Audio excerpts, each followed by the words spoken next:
नमस्कार, आप सभी का स्वागत है यूथ अध्ययन के चैनल पे। एक बार फिर से मैं आप सभी के बीच एसपी टेट नवंबर के लिए जीके का पार्ट 11 लेके आ चुका हूँ। देखिए, पार्ट 11 का जो पहला क्वेश्चन है वो विक्रमादित्य की उपाधि धारण करने वाला गुप्त राजा था। देखिए, विक्रमादित्य की उपाधि धारण करने वाला गुप्त राजा था चंद्रगुप्त द्वितीय। अगर मैं बात करता हूँ चंद्रगुप्त द्वितीय की, तो इसने विक्रमादित्य की उपाधि धारण की थी और इसने अपनी राजधानी कहाँ पे बनाई थी, ये क्वेश्चन भी परीक्षा में पूछा जाता है। तो चंद्रगुप्त द्वितीय जो था, इसने अपनी राजधानी उज्जैनी में बनाई थी। ये मोस्ट इंपॉर्टेंट क्वेश्चन है। और चंद्रगुप्त द्वितीय के समय जो है वो पाटलिपुत्रम और उज्जैनी शिक्षा के मुख्य केंद्र बनकर सामने आए थे। अगले प्रश्न की मैं यहाँ से बात करता हूँ कि किस राष्ट्रकूट शासक ने एलोरा के शिव के प्रसिद्ध कैलाश मंदिर का निर्माण करवाया था। तो जो ऐसा राष्ट्रकूट वंश का शासक जिसने एलोरा में शिव के कैलाश के प्रसिद्ध मंदिर बनवाए थे, तो ये थे कृष्ण प्रथम। कृष्ण प्रथम राष्ट्रकूट वंश के ऐसे शासक थे जिन्होंने एलोरा के प्रसिद्ध कैलाश मंदिर का निर्माण करवाया था। ऑप्शन में अमोघ वर्ष प्रथम दिया है। अमोघ वर्ष प्रथम भी राष्ट्रकूट वंश के शासक थे। ये ऐसे शासक थे राष्ट्रकूट वंश के जिन्होंने जैन धर्म को अपनाया था। दंती दुर्ग की अगर मैं बात करता हूँ तो दंती दुर्ग या दंती वर्मन के द्वारा जो है राष्ट्रकूट वंश की स्थापना की गई थी। तो हर एक क्वेश्चन मोस्ट इंपॉर्टेंट यहाँ से बनता है। क्वेश्चन ये भी आता है कि राष्ट्रकूट वंश के अंतिम शासक कौन थे। तो राष्ट्रकूट वंश की स्थापना दंती दुर्ग, इनको दंती वर्मन भी कहा जाता है, लेकिन अंतिम जो शासक थे इनका नाम था कृष्ण तृतीय। तो हर एक क्वेश्चन मोस्ट इंपॉर्टेंट है। अगले क्वेश्चन की बात करता हूं कि सन 1528 में चंदेरी के राजपूतों को किसने हराया। तो 1528 में जो चंदेरी के राजपूतों को वो किसके द्वारा हराया गया था। तो चंदेरी के राजपूतों को बाबर के द्वारा हराया गया। अगर मैं बाबर की बात करता हूं तो बाबर ने जो चंदेरी का युद्ध लड़ा था 1528 में, उसने मेदिनी राय पे आक्रमण किया था जो चंदेरी का उस टाइम शासक होता था। इसको हराकर बाबर ने जो है वो चंदेरी पे विजय पाई थी। अगर मैं बात करता हूं कब इसने ये युद्ध लड़ा था, तो एग्जैक्ट अगर बात करता हूं तो 29 जनवरी 1528 को चंदेरी पे आक्रमण किया था और मेदिनी राय को हराया था। उसी प्रकार इसने खानवा की भी लड़ाई लड़ी थी बाबर ने 1527 में। देखिए, 1527 में खानवा की लड़ाई में इसने राणा सांगा को हराया था। और उससे पहले 1526 में इसने पानीपत की लड़ाई लड़ी थी जिसमें इसने लोधी वंश के अंतिम शासक इब्राहिम लोधी, तो पानीपत की प्रथम लड़ाई 1526 में हुई थी, इब्राहिम लोधी को हराया। और इसी युद्ध को जीतकर इसने भारत में मुगल सल्तनत की नींव भी रखी थी। तो मुगल सल्तनत की नींव भी बाबर के द्वारा ही पानीपत के प्रथम युद्ध को जीत के रखी गई थी। किसको हराया था? इब्राहिम लोधी को इसने हराया था। अगले प्रश्न की बात कर, अगला जो प्रश्न बोलता है कि रामायण का फारसी में अनुवाद किसके द्वारा किया गया था। अगर मैं बात करता हूँ रामायण की, तो रामायण का जो फारसी में अनुवाद किया गया था ये वदाइनू के द्वारा। वदाइनू का जो पूरा नाम है वो अब्दुल कादिर वदाइनू है। अब्दुल कादिर वदाइनू के द्वारा रामायण का जो फारसी में अनुवाद कराया गया था। किसके कहने पर यह किया गया था? तो अकबर। देखिए, अकबर के कहने पर अकबर ने बोला था वदाइनू को कि आपको जो है वो रामायण का फारसी में अनुवाद करना है। अगर मैं बात करता हूँ ऑप्शन में भैया यहाँ पे अबुल फजल भी दिया है। अबुल फजल जो है वो अकबर के कार्यकाल के दौरान ही कार्य करता था और अकबर के जो नवरत्न होते थे उसमें अबुल फजल भी आते थे। अबुल फजल के द्वारा जो है अकबरनामा की रचयिता जो है वो कौन है? तो वो अबुल फजल है। अकबरनामा इन्होंने लिखा है। आईने अकबरी भी इनके द्वारा ही लिखा गया है, अबुल फजल के द्वारा ही। अगले प्रश्न की बात करता हूं। अगला प्रश्न बहुत ही अच्छा है।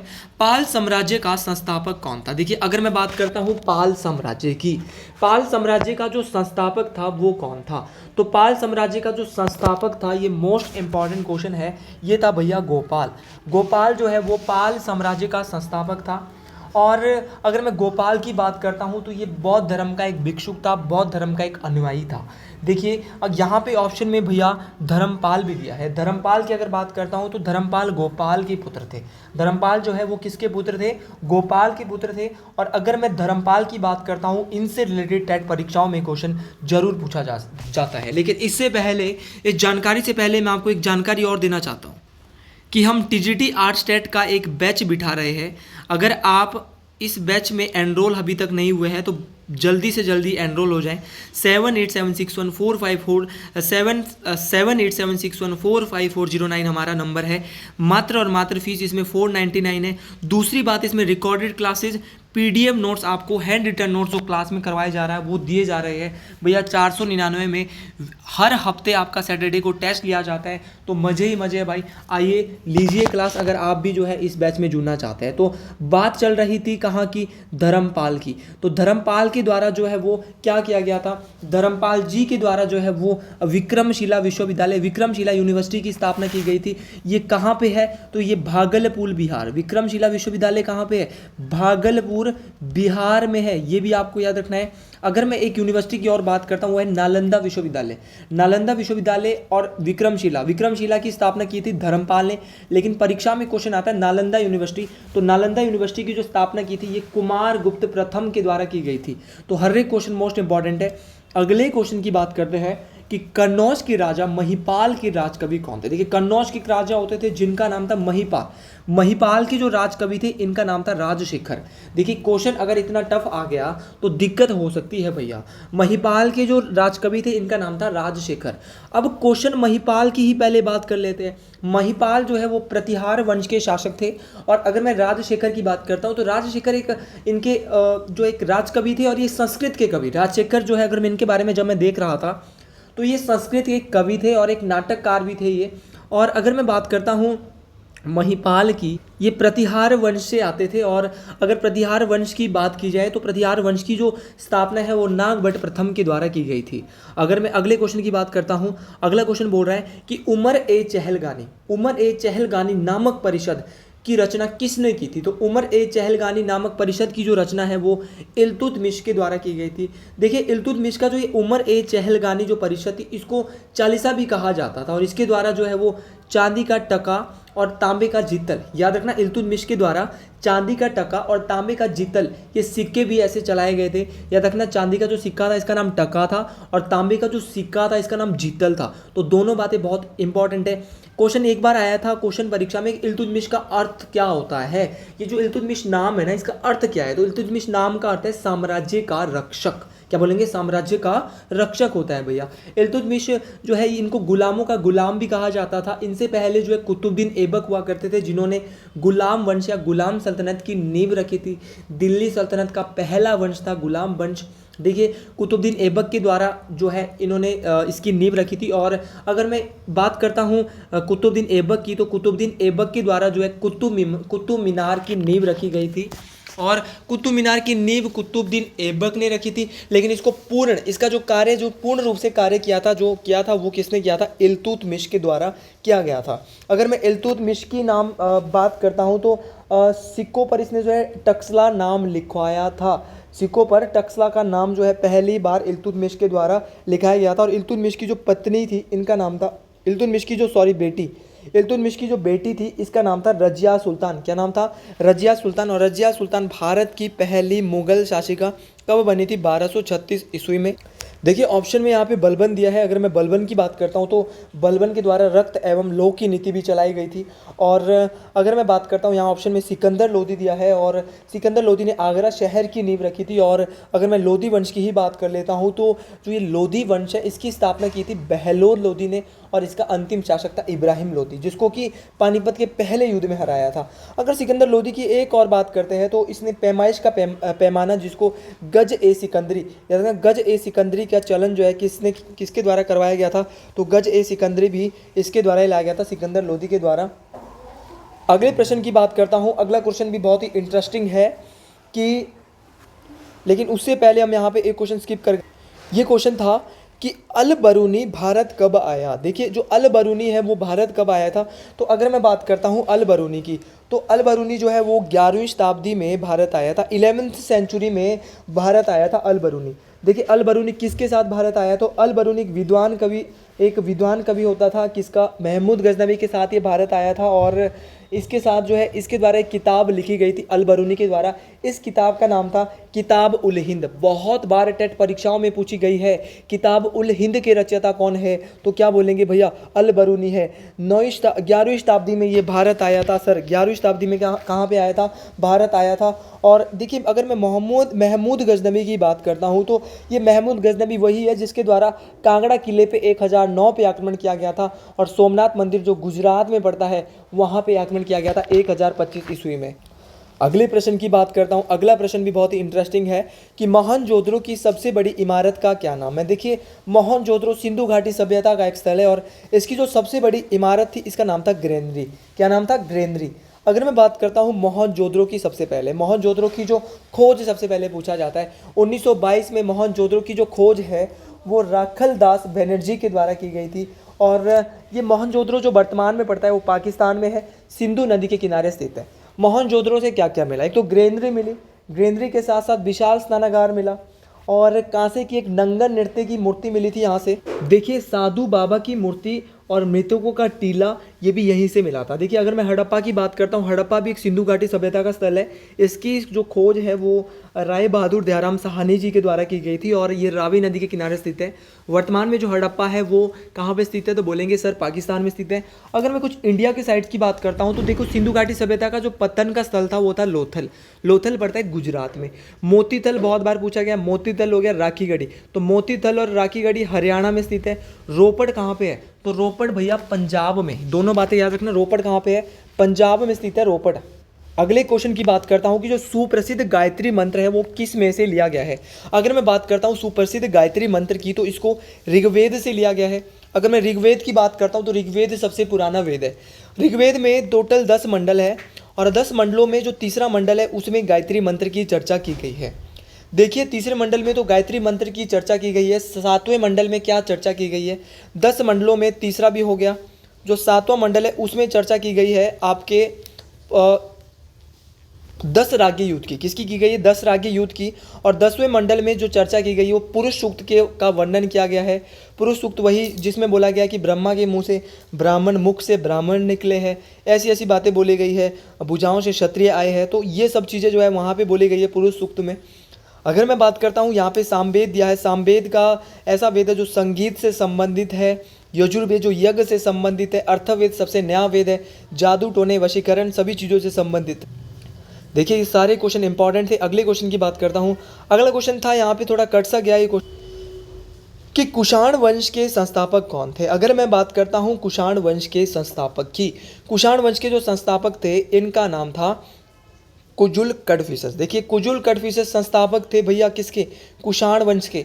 ये बात आपको याद रखना है। और कुषाण वंश के सबसे शक्तिशाली शासक थे कनिष्क। अगर मैं कनिष्क की बात करता हूँ, कनिष्क के द्वारा शक संवत जो भारत का जो कैलेंडर है उसको भी जारी किया गया था कनिष्क के द्वारा। और कनिष्क के समय ही एक प्रसिद्ध जो विद्वान होते थे जैसे नागा अर्जुन और चरक जो है वो कनिष्क के समय ही होते थे। ये भी आपको सारी बातें याद रखनी है। देखो, गांधार कला शैली भी कुषाण वंश के समय ही फली फूली। अगर मैं बात करता हूँ बीबी का मकबरे का निर्माण किसके द्वारा किया गया। अगर मैं बीबी के मकबरे की बात करता हूँ तो बीबी का मकबरा वाज बिल्ड बाय औरंगजेब। देखिए, औरंगजेब के द्वारा बीबी के मकबरे का निर्माण किया गया। किसके लिए इन्होंने बनाया था? तो देखिए, अगर मैं बीबी के मकबरे की बात करता हूँ तो इनकी एक बेगम होती थी जिनका नाम दिलराज बानू बेगम होता था, तो इनके लिए इन्होंने बनाया था। देखिए, और इन्होंने क्या क्या बनवाया था। देखिए, इनके द्वारा एक बादशाही मस्जिद बनाई गई थी औरंगजेब के द्वारा। मोती मस्जिद दिल्ली वाली, जो दिल्ली में जो मोती मस्जिद है, ये भी औरंगजेब के द्वारा ही बनाई गई थी। देखिए, हिस्ट्री के कुछ ऐसे क्वेश्चन है जो परीक्षाओं में आपको काम आने वाले हैं। अच्छे क्वेश्चन है भैया। शाहजहाँ के द्वारा क्या क्या बनाया गया था? तो शाहजहाँ के द्वारा आगरा का ताजमहल बनवाया गया था। आगरा की जो मोती मस्जिद है, देखो, दिल्ली की मोती मस्जिद औरंगजेब ने बनाई और आगरा की जो मोती मस्जिद है इसको बनाया था शाहजहाँ के द्वारा। लाल किला हो गया दिल्ली का, वो किसने बनाया था? शाहजहाँ ने बनाया था। लेकिन अगर मैं जहांगीर की बात करता हूँ तो जहांगीर ने बनाया था नूरजहाँ का मकबरा। और लाहौर में मोती मस्जिद किसने बनाई थी? जहांगीर के द्वारा बनाई गई थी। अकबर के बारे में भी बात होनी चाहिए। अगर मैं अकबर की बात करता हूँ तो अकबर ने आगरा का लाल किला बनवाया था और हवा महल बनवाया था, पंचमहल बनवाया था और बीरबल की कोठी बनवाई थी। तो ये सब अकबर, तो ये थे मुगल सल्तनत के कुछ जिनके द्वारा कुछ बनाए गए थे ये सब। तो ये कुछ मुगल सल्तनत का काल जो जिन्होंने कुछ बनवाया था अपने समय में। और इससे अक्सर प्रश्न टेट आर्ट्स में पूछे जाते हैं, तो आपको हर एक चीज़ को लिख लेना है, थोड़ा स्लो करना है आपने। मैं थोड़ा अगर फास्ट बोल रहा हूँ तो स्लो स्पीड में आप मेरी वीडियोस को सुन सकते हैं क्योंकि बहुत इंपॉर्टेंट है ये टेट परीक्षाओं के लिए। अगला क्वेश्चन है कि हिमाचल प्रदेश के कांगड़ा जिले का मुख्यालय, हेडक्वार्टर ऑफ कांगड़ा। देखिए, कांगड़ा जिले का मुख्यालय जो है वो कांगड़ा में नहीं है, कहाँ पे है? धर्मशाला में है। कांगड़ा का मुख्यालय धर्मशाला में है। अगर मैं बात करता हूँ कुछ ऐसे जिले जिनके मुख्यालय उनके जिलों के नाम से नहीं है, तो लाहौल स्पीति का मुख्यालय कहाँ पे? केलोंग। याद रखना, लाहौल स्पीति का कहाँ पे? केलोंग। सिरमौर बहुत इंपॉर्टेंट है, सिरमौर का नाहन में है। किन्नौर का रिकांगपिओ बहुत पूछा गया, किन्नौर का रिकांगपिओ। इसके अलावा सोलन का सोलन में है, आपका शिमला का शिमला में, बिलासपुर का बिलासपुर में, उन्ना का उन्ना में है। तो ये सारी चीज़ें। और प्रश्न ये पूछा जाता है कि हिमाचल प्रदेश का सबसे अधिक ऊंचाई पर स्थित मुख्यालय है, तो बोलेंगे केलोंग है सर। अगले प्रश्न की मैं यहाँ से बात करता हूँ। 2011 की जनगणना के अनुसार हिमाचल प्रदेश का लैंगिक अनुपात कितना था? सेक्स रेशो कितनी थी 2011 के अनुसार? तो सेक्स रेशो थी 9:7:2। कितनी थी? 9:7:2। क्वेश्चन ये आता है कि सबसे ज़्यादा जो सेक्स रेशो थी, लिंग अनुपात था, वो कहाँ का था? तो ये था हमीरपुर का। हमीरपुर का पूछा गया है कितना था, बोलेगे 195 था हमीरपुर का। और अगर क्वेश्चन आएगा पॉपुलेशन डेंसिटी, जिसको बोलते हैं जनसंख्या घनत्व, जनसंख्या घनत्व था 123 2011 के जनगणना के अनुसार। सबसे ज़्यादा जनसंख्या घनत्व भी हमीरपुर का था, कितना था? 407। तो हमीरपुर लिंग अनुपात में भी आगे है और जनसंख्या घनत्व में भी आगे है। तो दोनों बातें आपको याद रखनी है और दोनों डाटा भी याद रखना कि 1095 हमीरपुर का लिंग अनुपात है। भारत में अगर हिमाचल की बात की जाए तो 972 है और घनत्व की बात की जाए तो 123 और हमीरपुर का 407 है। और अगर अगले क्वेश्चन की बात करते हैं, इनमें से कौन सा प्रशासनिक मंडल नहीं है? देखिए, कांगड़ा प्रशासनिक मंडल है, मंडी भी है, शिमला भी है, लेकिन हमीरपुर एक प्रशासनिक मंडल नहीं है। 3 प्रशासनिक मंडल। सबसे पहले बात करते हैं कांगड़ा प्रशासनिक मंडल की। कांगड़ा प्रशासनिक मंडल के अंदर एक खुद कांगड़ा आता है, चंबा आता है और उन्ना आता है। शिमला प्रशासनिक मंडल के अंदर शिमला आता है, सोलन आता है, सिरमौर आता है और किन्नौर आता है। मंडी प्रशासनिक मंडल के अंदर खुद मंडी आता है, हमीरपुर आता है, बिलासपुर आता है, कुल्लू आता है और लाहौल स्पीति आता है। तो ये आपको जिले भी याद रखने, किस प्रशासनिक मंडल के अंदर कितने आते हैं। 3 कुल प्रशासनिक मंडल है हिमाचल में, तीनों के आपको जिले पता होने चाहिए। देखिए, अगर मैं बात करता हूँ विधानसभा की टोटल सीटों की, तो विधानसभा की 68 है। अक्सर ऐसे क्वेश्चन पूछे जाते हैं। लोकसभा की 4 है, राज्यसभा की 3 है। टोटल संसद की कितनी है? 7। देखिए, संसद के ही दोनों भाग है ना, लोकसभा और राज्यसभा। तो 4 सीटें लोकसभा में, 3 सीटें राज्यसभा में। दोनों बातें दोस्तों आपको याद रखनी है, परीक्षा में दोनों ही बातें पूछी। देखिए, अगले प्रश्न की मैं यहाँ से बात करता हूँ कि द्योली मत्स्य पालन केंद्र हिमाचल प्रदेश के किस जिले में स्थित है? अगर मैं द्योली पालन मत्स्य केंद्र की बात करता हूँ तो ये बिलासपुर में स्थित है और बिलासपुर में खड्ड है जो कि सतलुज की सहायक है, उसका नाम है अलीखड्ड। अलीखड्ड के किनारे है द्योली मत्स्य पालन केंद्र। इसकी जो स्थापना हुई थी द्योली मत्स्य पालन केंद्र की, ये 1962 में हुई थी, ये भी आपको याद रखना है। और अगर मैं बात करता हूँ बिलासपुर की, तो बिलासपुर में एक मेला लगता है जिसका नाम है मारकंडा मेला। परीक्षा में ये क्वेश्चन आया था। मारकंडा मेला बिलासपुर में लगता है, नलवाड़ी मेला बिलासपुर में लगता है। नलवाड़ी जो मेला है वो किस महीने में लगता है? बहुत चर्चित क्वेश्चन है। मार्च के महीने में नलवाड़ी मेला लगता है। 1889 में डब्ल्यू गोल्डस्टीन, क्या नाम है भैया? 1889 में डब्ल्यू गोल्डस्टीन के द्वारा ये मेला शुरू किया गया था। नैना देवी माता का मंदिर और नैना देवी माता का जो मेला है वो भी कहाँ पे लगता है? बिलासपुर में ही लगता है। बिलासपुर में जो विधानसभा सीटों की संख्या वो कितनी है? 4 है। अगले प्रश्न की यहाँ से बात करता हूँ। हाथीधार हिमाचल प्रदेश के किस जिले में स्थित है? देखिए, हाथीधार एक पीक है और हिमाचल प्रदेश के किस जिले में आती है? तो हाथीधार जो है वो चंबा में स्थित है। अगर मैं बात करता हूँ चंबा की, तो चंबा में नरसिंह टिब्बा भी है और गौरी देवी का टिब्बा भी है। सॉरी, हाथीधार जो है, देखिए हाथीधार चंबा में है और नरसिंह टिब्बा और गौरी देवी का टिब्बा भी चंबा में है। दूध एवं शहद की घाटी जो चंबा घाटी को कहा जाता है, और चंबा शहर की जो स्थापना है वो साहिल बर्मन के द्वारा की गई है। आपको मैं कुछ दर्रों के नाम बताता हूँ, जैसे सांच दर्रा, सांच दर्रा और दराटी दर्रा, ये चंबा को पांगी से अलग करता है। मोस्ट इंपॉर्टेंट है सांच दर्रा और दराटी दर्रा, ये चंबा को पांगी से अलग करते हैं। और अगर मैं बात करता हूँ चंबा को जम्मू से अलग करने वाले दर्रों की, तो उसमें पादरी दर्रा, कौन सा दर्रा है? पादरी दर्रा। अगले प्रश्न की बात, अगला प्रश्न है कि पहाड़ी गांधी बाबा काशीराम हिमाचल प्रदेश के किस जिले से? बहुत ही चर्चित क्वेश्चन है। देखिए, पहाड़ी गांधी बाबा काशीराम का जो संबंध था वो कांगड़ा के डाडा सीबा गांव से था। और अगर मैं बात करता हूँ पहाड़ी गांधी बाबा काशीराम की, तो इनको भैया पहाड़ी गांधी का जो टाइटल दिया था वो पंडित जवाहरलाल नेहरू जी के द्वारा दिया गया था। इन्हीं को पहाड़ा दा बुलबुल भी कहा जाता है। पहाड़ा दा बुलबुल इनको जो है वो सरोजनी नायडू जी के द्वारा कहा गया था। और अगर मैं पहाड़ी, इन्होंने कसम खाई थी कि जब तक भारत आज़ाद नहीं होगा तब तक वो काले कपड़े पहनेंगे। तो ये थे पहाड़ी गांधी बाबा काशीराम। सोरंग झील हिमाचल प्रदेश के किस जिले में? देखिए, सोरंग झील और नाको झील, दो ही जिले मैं आपको बोलता हूँ कि बहुत इंपॉर्टेंट है। सोरंग और नाको कहाँ पे है? किन्नौर। नाको झील क्यों फेमस है? एक तो यहाँ पे जो ऋषि पद्म संभव है उनके पद चिन्ह भी गिरे थे, यहाँ पे पद चिन्ह उनके थे नाको झील के पास, ये किन्नौर में है। और ये स्केटिंग के लिए बहुत ज़्यादा फेमस है। स्केटिंग के लिए फेमस झील किन्नौर की नाको झील है, सर आपने याद रखना है। अगर मैं कुछ झीलों की और बात करता हूँ, जैसे सवा नदी उन्ना, यहाँ पे ऑप्शन दिया है। सवा नदी कहाँ बहती है? उन्ना में बहती है। यहाँ पे झीलें कोई फेमस नहीं है। मंडी की बात करता हूँ तो मंडी में पराशर लेक है, रिवासर लेक है, कुमारवा लेक है, कुंतव्योग लेक है, सुक्सर लेक है, कलासर लेक है।